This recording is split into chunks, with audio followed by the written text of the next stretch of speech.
హిందూ జీవన విధానంలో మమేకమైన ఆరాధ్య దైవం శ్రీరామచంద్రుడు. దశాబ్దాల నాటి వివాదాలకు తెరదించి రామ జన్మభూమి రాముడిదే అంటూ తేలిన సందర్భంగా అక్కడ నిర్మాణం జరిగింది. ఈ వీడియోలో అయోధ్యకు సంబంధించి ఎన్నో విషయాలు నేను మాట్లాడబోతున్నాను.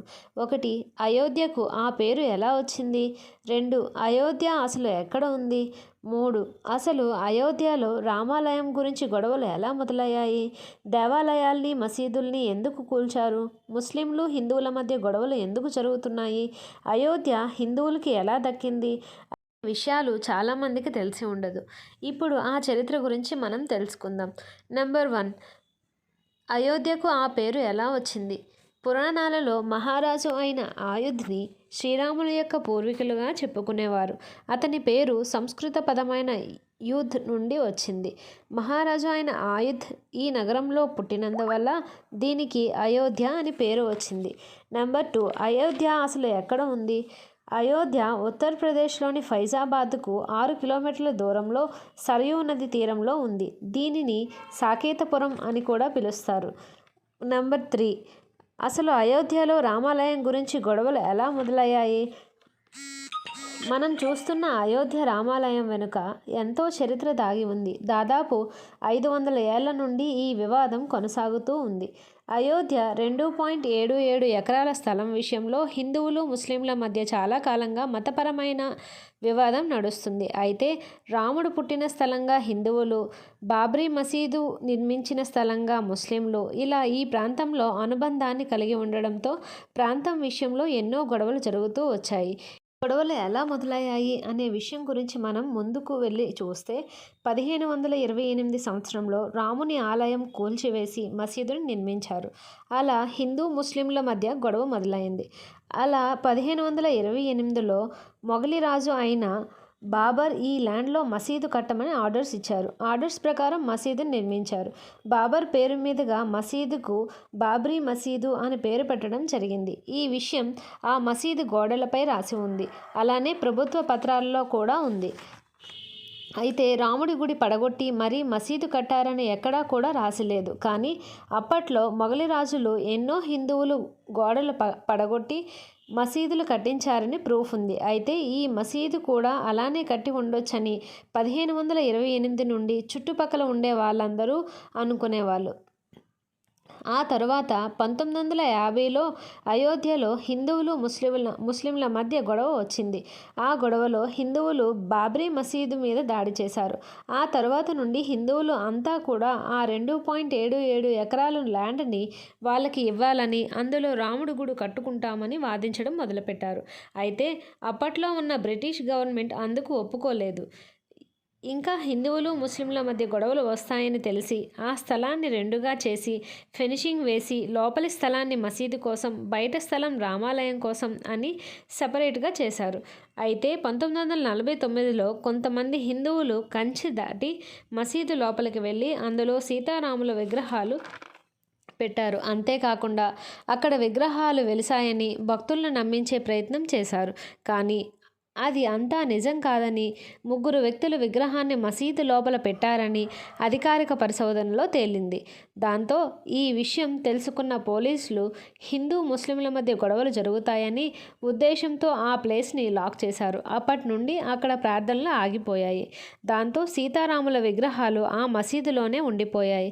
ఇలా చాలా వివాదాల తర్వాత ఈ స్థలం ఎవరిదో తేల్చేందుకు 3 వర్గాల వారు హైకోర్టులో 2002 నుంచి వాళ్ళ వాదనలను వినిపించడం ప్రారంభించారు. దాంతో ఈ స్థలంలో ఆర్కియాలజిస్టులు సర్వే ప్రారంభించారు. వారి పరిశోధనలో మసీదు కింద రాముని ఆలయం ఆనవాలు కనిపించాయి. దాంతో 2010లో అలహాబాద్ హైకోర్టు ఈ ప్లేస్ని 3కి సమానంగా కేటాయించాలని తీర్పునిచ్చింది. 1 మందిరానికి, 2 మసీదుకి, 3 నిర్మోహ అఖారాకి. నిర్మోహ అఖారా అంటే పూజార్లు. అయితే ఈ జడ్జిమెంట్ 3 వర్గాల వారికి నచ్చలేదు. ఈ కేసుని సుప్రీంకోర్టులో వేశారు. అయితే ఈ ప్లేస్ ఎవరిది అని మీరు అనుకుంటున్నారో దానికి సంబంధించిన సాక్ష్యాలను చూపించాలని చెప్పింది. అయితే 2019 నవంబర్ 9న సుప్రీంకోర్టు తన తీర్పును బయటపెట్టింది.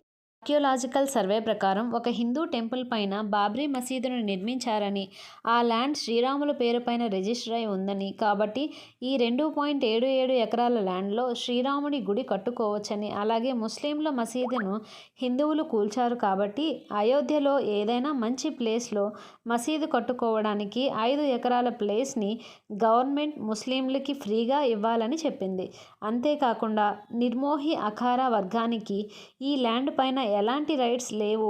కాకపోతే కుదిరితే ఆలయ నిర్మాణ ట్రస్ట్లు ఏదైనా మంచి పదవి ఇవ్వాలని సుప్రీంకోర్టు తీర్పునిచ్చింది.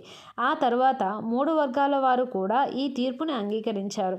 ఈ తీర్పు తర్వాత అయోధ్యలో రామాలయం నిర్మాణం ప్రారంభమైంది.